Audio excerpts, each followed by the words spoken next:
If we must be enemies, let us be men and fight it out as we propose to do and not deal in hypocritical appeals to God and humanity. Union General William T. Sherman wrote to Confederate General John Bell Hood on September 10th, 1864. September 10th, 1864. So it's September 24th. In September, here is William Tecumseh Sherman.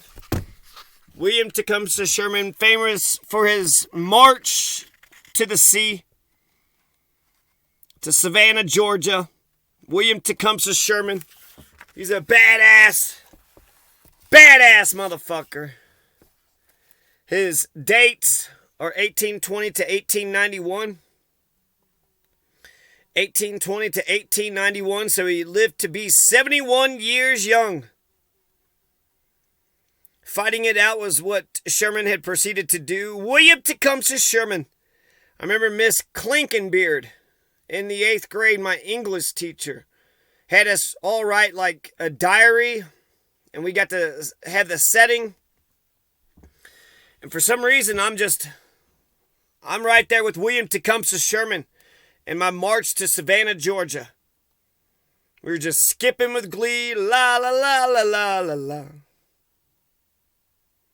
While some of his forces under Major General George H. Thomas prepared for battles at Franklin and Nashville, Tennessee, that would smash Hood's army, William Tecumseh Sherman himself made ready to lead other forces out of Atlanta on what would become known as March to the Sea. Was it Atlanta or Savannah? Or was it both? I don't know, but it helped Lincoln win his election. That's the most important thing. A friend of the South, but not of the Confederacy's attempt to dismember the Union, William Tecumseh Sherman described his attitude toward the citizens of the land he would be moving through in a letter to Union Major General Henry W. Halleck, also written that September 1864. If the Southern people, if the Confederate people raise a howl against my barbarity and cruelty, I'll answer that war is war. It's not popularity seeking, and if they wanted peace, well, they and their relatives have got to stop the war. How come you didn't stop this war? Huh? September 24th, 1862, 14 Northern governors are going to meet at Altoona, Pennsylvania, and they're going to support emancipation. That's pretty remarkable. 14 Northern governors in Altoona, Pennsylvania. Governors! They all gathered together, and then they made a decision which pushed the president, because it was like, shit, this is an easy political issue. This is an easy political issue. The North isn't just on the side of, manufacturing and wage earning, capitalism, Milton Friedman, laissez-faire economics. But they're also on the side of civil rights. Doesn't that feel good to be on the side of America? To be on the side of the United States of America? To be on the side of Abraham Lincoln, the president? And to be on the side of the Union? And to be against fucking slavery? My God, this is the war that's just going to keep on giving. No wonder this is one of America's 3 holy wars. We've been in 50 to 100 wars? You had the Revolution, which is barely good. I don't know, that 1619 project, we should pick the top 5 or 20 of the leaders of the American Revolution and see if they owned slaves. John Adams did not. George Washington did.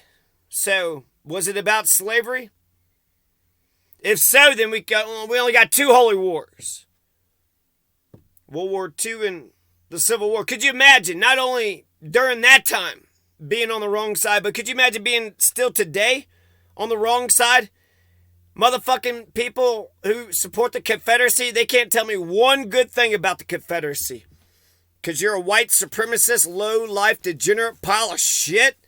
How the fuck can you even, look at how can you look at their fucking faces and be like, yep, yeah, I want that old piece of shit to fucking own a bunch of slaves. I don't understand. You're fighting for the 1% slave-owning pile of shit from the 1850s? You're just a white supremacist, racist pile of shit. That's all you're fucking saying. You're a white supremacist. Let's go ahead and quote William Tecumseh Sherman one more time. If we must be enemies, let us be men and fight it out as we propose to do, and not deal in hypocritical appeals to God and humanity. That's William Tecumseh Sherman to John Bell Hood.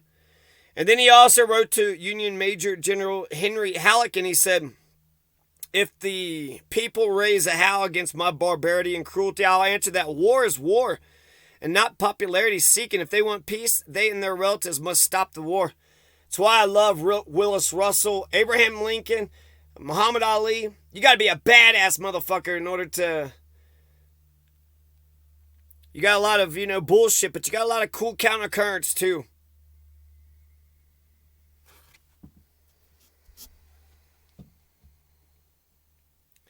So the very last thing I want to mention is how he reminds me of the Butcher of Kentucky, which was, God, I always forget his name, Willis Russell, Muhammad Ali, Abraham Lincoln. These are like my 4 favorite Kentuckians. Stephen Burbridge,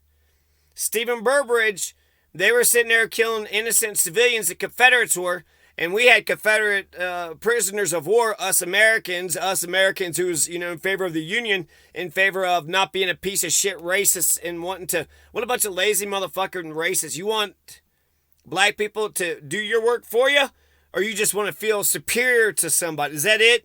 Because they're not going to, not only 1%, no, not everybody had slaves, motherfuckers. You're just fighting and dying for a racist system, right? A racist totalitarian dictatorship. LBJ said if you could prove the poorest person, if you could just say that they're better than that black person, then you can, pick them dry. You could rob them dry. So, if they want peace, they and their relatives must stop the war. Yeah, Georgia, what the fuck? Yeah, what the fuck, Alabama? Mississippi, huh? You sons of bitches just allowed your fucking slave owners to take over and do whatever the hell they want to do? Tomorrow, what do we got here? Phil Sheridan. Uh-oh. This is a fun little book here. This is pretty cool. I like his book. The American Civil War, 365 Days, from the Library of Congress. Margaret E. Wagner.